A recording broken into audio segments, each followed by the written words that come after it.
নমস্কাৰ নতুন এটা ভিডিঅ'লৈ আপোনালোক সকলোকে স্বাগতম জনাইছো বৰ্তমান সময়ত নিৰ্বাচনী বতাহ পুৰা ফুল সুইঙত লাগিছে যেন ২৬ৰ নিৰ্বাচনী বিধানসভা নিৰ্বাচনৰ নিচিনাই লাগিছে বিশেষকৈ এতিয়া যেহেতু পঞ্চায়তৰ নিৰ্বাচনহে হ'ব কিন্তু এতিয়া এনেকুৱা লাগিছে যেন বিধানসভা নিৰ্বাচনহে হ'ব এনেকুৱা ধৰণে মানে ফুল সুইঙত সকলো পাৰ্টি উঠি পৰি লাগিছে বিশেষ নিৰ্বাচনীৰ বতাহত কোনে কি কৈছে মানে ভোটৰ কাৰণে হেতুহে ডাঙৰ কথা আছে কাৰণ যাৰ মুখত যি ওলাইছে যি কোনো প্ৰকাৰে নিজৰ ভোটটো মানে কেনেকৈ ল'ব পাৰি তাৰ পুৰা প্ৰতিযোগিতা চলিছে বিশেষকৈ যোৱাকালি দেখা গ'ল মাননীয় মুখ্যমন্ত্ৰী ডাঙৰীয়াও এটা কথা ক'লে যে কংগ্ৰেছৰ দিনত হেনো বিশেষকৈ মহিলাসকলে বক্ৰ পথেদি গৈ চাকৰি ল'বলগীয়া হৈছিল এই কথাখিনি কিমান দূৰ সঁচা কিমান দূৰ গ্ৰহণযোগ্য এই কথাক লৈ কিন্তু সকলোতে চৰ্চা চলিছে বৰ্তমান সময়ত পাইছিলে নাৰ্ছৰ চাকৰিত নিযুক্তি পাইছিলে আশা কৰ্মী অংগনাবাদী কৰ্মীত নিযুক্তি পাইছিলে স্কুলৰ শিক্ষয়িত্ৰী চাকৰিত নিযুক্তি পাইছিলে মহাবিদ্যালয় বিশ্ববিদ্যালয় চাকৰিত নিযুক্তি পাইছিলে কালি মুখ্যমন্ত্ৰীয়ে কৈছে অসমীয়া যুৱতীয়ে কংগ্ৰেছৰ দিনত চাকৰি ল'বৰ কাৰণে সতীত্ব হেৰুৱাবলগীয়া হৈছিল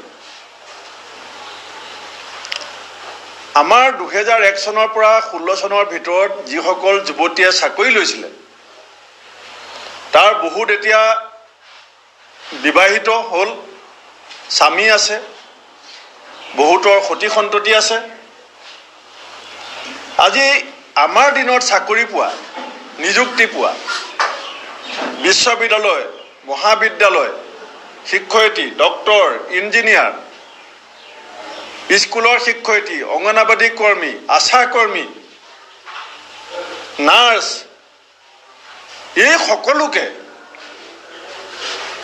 সকলোগৰাকী কংগ্ৰেছৰ দিনত চাকৰি পোৱা মহিলা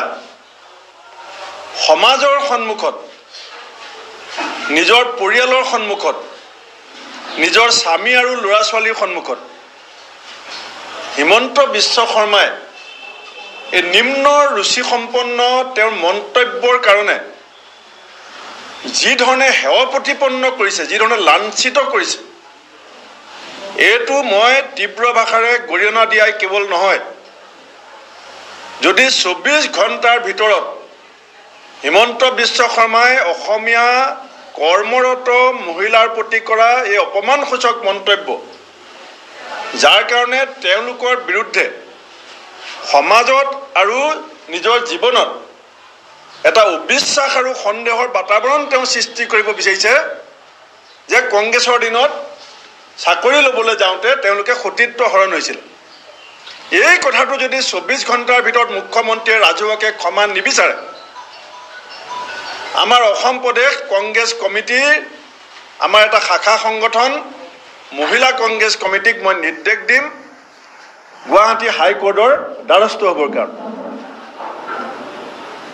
আৰু government is a collective responsibility এখন চৰকাৰ এটা সংঘবদ্ধ প্ৰচেষ্টাৰ ফল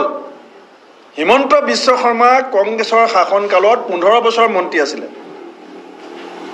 তেতিয়া তেওঁ ধৃতৰাষ্ট্ৰ আছিলে নেকি তেতিয়া তেওঁ চকুত ক'লা কাপোৰ বান্ধি থোৱা আছিলে গতিকে মই এইটো অত্যন্ত দুখেৰে কৈছোঁ যে এজন অসমীয়া হিচাপে মোৰ আত্মসন্মান আৰু স্বাভিমানত লাগিছে যে মোৰ ৰাজ্যখনৰ চৰকাৰৰ দিনত নিজৰ যোগ্যতাৰ বলত বিভিন্ন ধৰণৰ ইণ্টাৰভিউৰ জৰিয়তে চাকৰি পোৱা গোটেই কেইগৰাকী মহিলাক সতীত্ব হৰণ হোৱা বুলি যিটো অভিযোগ আনিছে এইটো মুখ্যমন্ত্ৰীয়ে উঠাই ল'ব লাগিব মুখ্যমন্ত্ৰীয়ে অসমীয়া নাৰী সমাজৰ ওচৰত ক্ষমা খুজিব লাগিব আৰু মই নাৰী মুক্তি সংগ্ৰামৰ কথা কোৱা সকলো সংগঠনকে এজন মুখ্যমন্ত্ৰীয়ে ইমান নিজ ইমান সংস্কাৰবিহীন ইমান শালীনতাবিহীন বক্তব্য অসমীয়া নাৰীৰ বিৰুদ্ধে কৰোঁতে তেখেতসকলেও এই সম্পৰ্কত তেখেতসকলৰ তাৎক্ষণিক প্ৰক্ৰিয়া অসমৰ ৰাইজৰ সন্মুখত ৰাখিব বুলি পেলাই মই আশা প্ৰকাশ কৰিছোঁ দ্বিতীয়তে কালি হিমন্ত বিশ্ব শৰ্মাই কৈছে যে কংগ্ৰেছ কৰ্মীলে তেওঁৰ বেয়া লাগে কংগ্ৰেছে ইলেকশ্যনত পোষ্টাৰ বেনাৰ পোৱা নাই কংগ্ৰেছৰ হাতৰ চিম্বলখন অসমৰ মানুহৰ হৃদয়ত আছে, অসমৰ মানুহৰ স্মৃতিত আছে। আমি কয়লা চিণ্ডিকেটৰ পইচাৰে তুলিৰাম ৰংহাঙৰ নিচিনাকৈ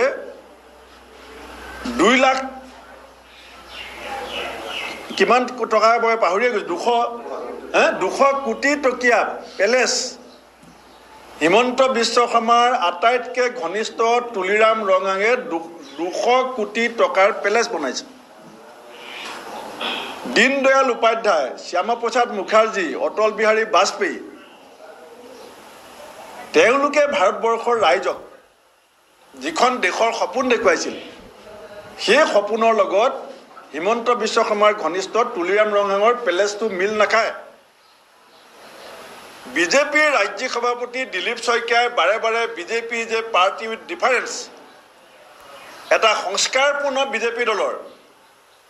এজন নেতা তুলিৰাম ৰংহাঙৰ পেলেচটো মিল খায় নে নাখায়? এইটো আজি ৰাতিপুৱা এক্স হেণ্ডুল যোগে মই নৰেন্দ্ৰ মোদী ডাঙৰীয়াক আহ্বান জনাইছিলোঁ যে নৰেন্দ্ৰ মোদী ডাঙৰীয়াই তুলিৰাম ৰংহাঙৰ পেলেচটো সম্পৰ্কত অসমৰ ৰাইজক এটা প্ৰত্যুত্তৰ দিব লাগে।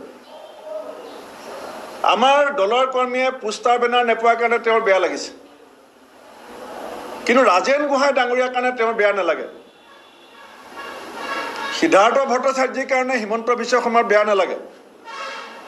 তেওঁৰ লগত থকা দাদা ব্ৰিগেডৰ মানুহকেইজনক বাদ দি